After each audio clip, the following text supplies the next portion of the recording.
শোনে যদি বান্দাদের 70 বছর হুঁশ থাকে না, বলেন আমার নবীর কণ্ঠ শোনার পরে বান্দার অবস্থা কেমন?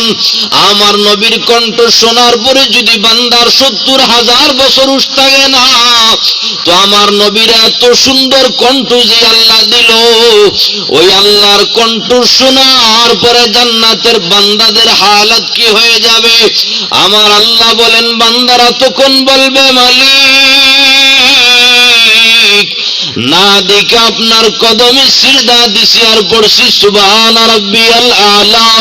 আজকে যেহেতু আপনি আমাদের সামনে আর দুই নয়নে দেখলাম, মেহেরবানি করে অনুমতি দেন, একটু সিজদা দিতে চাই।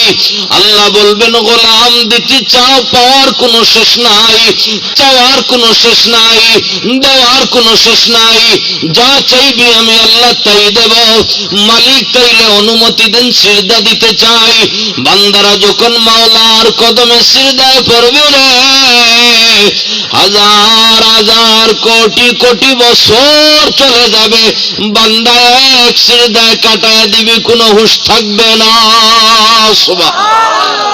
ওই জান্নাতের এই সুন্দর বাগানের ভেতরে মাহফিলে আমরা যাইতে চাই কি চাই না? আল্লাহকে বলি,